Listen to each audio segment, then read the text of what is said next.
Vinicius Junior is one of the best players in the world today, but many people dislike him, finding him arrogant.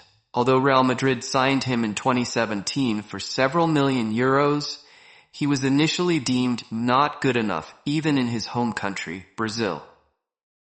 Today, we'll take a look at his journey to becoming a football star, despite constant criticism, his perceived bad behavior, and his often provocative playing style. For some, Vinicius Junior is now the best player in the world. Vinicius Junior was born in 2000 in the suburbs of Rio de Janeiro. Like many Brazilians, he always dreamed of becoming a football player. In 2010, his dream began to take shape when he joined Flamengo's youth teams. Scouts quickly noticed his talent, and by the age of 11, he was already being compared to Neymar. The following year, he played with the under-13 team, and even the older players couldn't stop him. He became the team's best player, leading them to an impressive 90-game unbeaten streak, earning recognition across the region. Corinthians tried to recruit him with an incredible offer, but Flamengo advised him to stay and take his time, as he had his whole career ahead of him.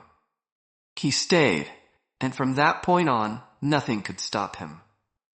A life-changing call soon came. He was selected for the Brazilian under-15 team for the South American Championship.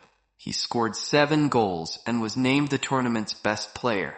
Now, Vinicius wasn't just a champion. European scouts were also taking notice. However, he remained with Flamengo, who offered him his first professional contract at just 16 years old.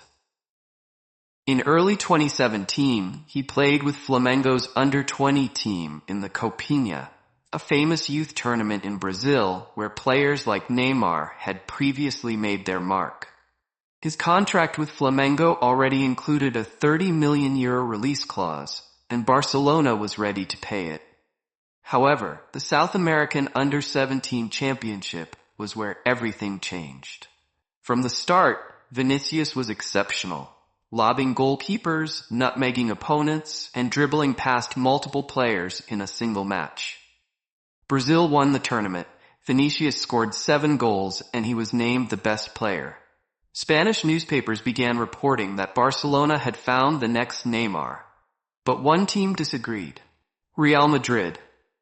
They didn't want to repeat the mistake they made with Neymar and let Vinicius slip through their fingers. Their rule was simple: no matter what Barcelona offered, they would pay more. A special moment soon arrived in Rio. Vinicius made his first appearance with Flamengo's senior team. However, in the 10 minutes he played, he didn't stand out. In fact, everyone was shocked. Madrid had paid €45 million for a 16-year-old who didn't seem good enough. Since he wasn't yet 18, the transfer couldn't be completed immediately, so Vinicius played one more season with Flamengo. But he struggled to make an impact. He came on as a substitute 3 times but failed to impress. When the coach finally started him, things didn't improve. Negative headlines followed, and even the Spanish newspaper Mundo Deportivo reported that Real Madrid had disappointed everyone by spending €45 million on a 16-year-old with no special qualities. Football evolves quickly, and Vinicius learned this when he was criticized by the international press after just 5 matches. The biggest humiliation came 2 months later when he was substituted in the 75th minute and then taken off just before the end of the match. He became a laughingstock in Brazil. Commentators mocked him, and people said he would never wear the Real Madrid jersey, as the club would soon correct their mistake and sell him cheaply to another team. To make matters worse, he was given a nickname in Brazil, Nene. Years earlier, a player named Nene had joined Flamengo's first team at a young age and was hailed as the next superstar, but he failed to live up to expectations, playing so poorly that by 25, he still hadn't made a career. Vinicius was now called Nenezinho, Little Nene, adding immense pressure to a 17-year-old. It seemed like all of this would crush Vinicius's motivation, but the opposite happened. In the following matches, he scored goals and was named man of the match multiple times. His performances improved and commentators began praising him as an exceptional player. However, even then, his playing style was often seen as provocative. No one forgot his goal in the semi-final of the Guanabara Cup against Botafogo, which he celebrated by imitating a crying baby, a reference to Botafogo players who had cried during a press conference years earlier. This angered Botafogo's players and fans, and he received a yellow card. The drama continued after the match. The Guanabara Cup final was supposed to be held at Botafogo Stadium, but they refused to let Vinicius play there, forcing the final to be moved to another venue. In total, Vinicius scored 11 goals in 50 matches for Flamengo. Just before his 18th birthday, the time had come. He left Flamengo to try his luck in Spain. Little did he know, the start would be anything but easy. On July 20th, 2018, 8 days after his 18th birthday, he was officially presented at Real Madrid. The pressure was immense for an 18-year-old who had cost $45 million. On September 29th, 2018, he made his debut for Real Madrid, coming on in the 87th minute. In his early appearances, he dribbled a lot, but his dribbles weren't always successful. He was often relegated to the under-19 or reserve teams, which amused Barcelona fans who thought Madrid had wasted a fortune on a bad player. However, Vinicius soon scored 4 goals in 5 matches for the reserve team, earning him a chance to start in the Copa del Rey against Melilla. He delivered 2 assists and was named man of the match. After that, he was called up to the first team more frequently. He scored his first goal, becoming one of the youngest players to score for Real Madrid. This marked the beginning of his rise. He became the 3rd youngest Real Madrid player to debut in the Champions League and even provided an assist. He started more often and delivered strong performances, earning him a call-up to the Brazilian national team. But just as things seemed to be going well, tragedy struck. During a Champions League match against Ajax, Vinicius tore a ligament. Meanwhile, changes were happening at Madrid. After disappointing performances, Zinedine Zidane returned as coach. Vinicius struggled to recover from his injury and, for some reason, couldn't regain his form.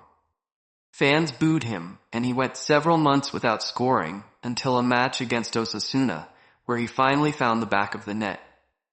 The pressure on him was unbearable at this point, with many Brazilian commentators claiming he didn't deserve to play for the national team. Spanish commentators also accused him of being a diver due to his frequent simulation. It even seemed like his teammates had lost confidence in him. During the Spanish Super Cup, when the match went to penalties, cameras caught Vinicius volunteering to take one, but the team ignored him. He finished the season with 5 goals and 4 assists in 38 matches. The worst came during his 3rd season with Real Madrid, in a Champions League match against Borussia Mönchengladbach. Eden Hazard, who was also struggling at Madrid, cost far more than Vinicius, but it was Vinicius who faced criticism from fans for his playing style. At just 20 years old, it seemed like he might crack under the pressure. He finished the 2020-2021 season with 6 goals and 7 assists in 49 matches. Decent, but not what Real Madrid expected. Then, someone arrived who would change Vinicius' life forever. Carlo Ancelotti. Under Ancelotti's guidance, Vinicius flourished and transformed into a different player. He suddenly became one of the most consistent performers, forming a formidable duo with Karim Benzema. Ironically, Benzema, who had previously criticized him, now praised him constantly. Vinicius was fantastic, scoring goals and providing assists. He was named Real Madrid's Player of the Month and later La Liga's Player of the Month. In the Champions League round of 16 against Paris Saint-Germain, Real Madrid lost the first leg but turned things around in the second leg, winning 3-1. Vinicius was involved in all 3 goals. They advanced to the semi-finals, where he scored a crucial goal against Manchester City. In the final, Vinicius scored the winning goal in a 1-0 victory, becoming the youngest South American to score in a Champions League final and the first player under 21 to be involved in 10 goals in a single Champions League season since Lionel Messi. That season, he also helped Madrid win La Liga and finished 9th in the Ballon d'Or voting, while Benzema won the award.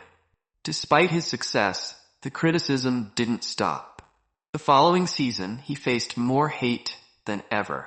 Spanish journalists and fans focused on his goal celebrations, which often involved dancing. Before a match against Atletico Madrid, a doll resembling him was hung from a bridge, and he was regularly subjected to racist insults due to his skin color. However, he responded with strong performances on the pitch. At the 2022 World Cup in Qatar, Vinicius shone. He provided the assist for Richarlison's stunning goal and scored the first goal against South Korea in the round of 16. However, Brazil's journey ended sadly in the quarterfinals against Croatia. The 2022-2023 season was disappointing for Real Madrid, as they were eliminated in the Champions League semi-finals and finished second in La Liga. However, Vinicius was extraordinary, scoring 23 goals and providing 21 assists in 55 matches. The following season started well, but an incident during a match against Valencia left Vinicius in tears. He was subjected to racist abuse, including monkey chants. During the match, he pointed out a fan who had insulted him, but the referee did nothing. The situation escalated, and Vinicius was attacked by a Valencia player.